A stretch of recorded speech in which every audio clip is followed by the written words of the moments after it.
afternoon. I'm Jay and I'm going to talk about Doctrine of Part Performance, which is under Transfer of Property Act 1882. So, discussing about its origin, Doctrine of Part Performance comes under Section 3A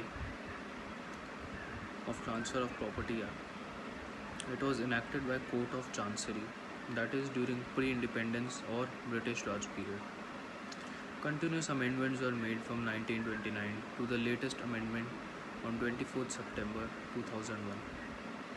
Now coming to the definition of part performance. I have written two core points. First, let us understand that there are two parties, that is transferor and transferee. Transferor, who is the owner and transferring property to receiver, which is transferee, and transferee is the one who purchases property from the owner or transfer.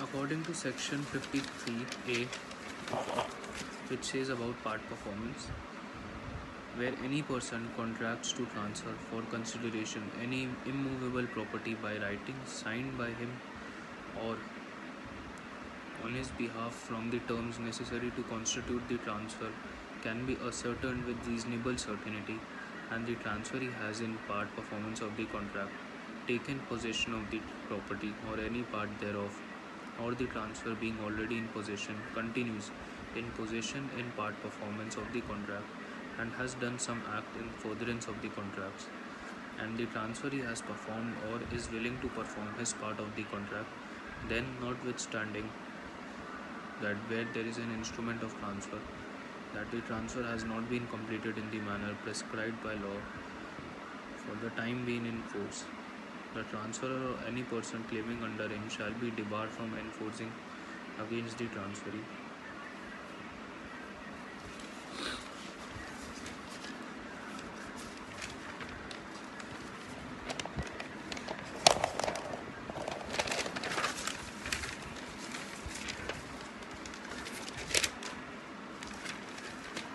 So the essentials of doctrine of part performance are: first, contract for transfer of immovable property must be there. It must be a written contract, a valid contract, and must be an immovable property.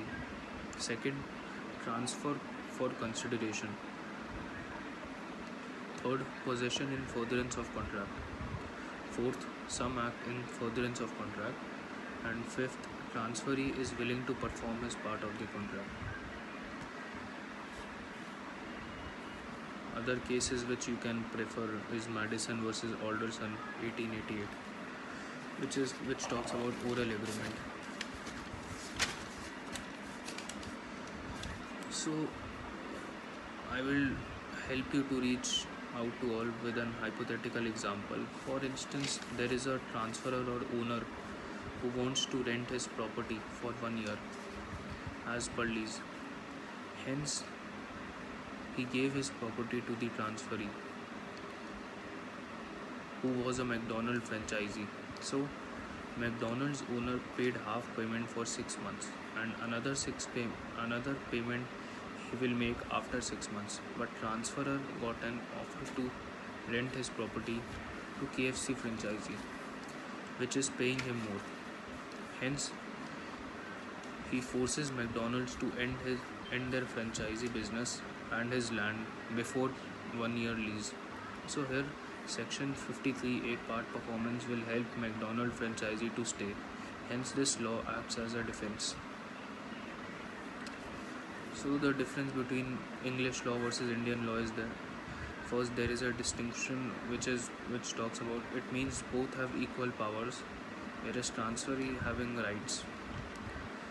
So that is it about transfer of property act. Thank you.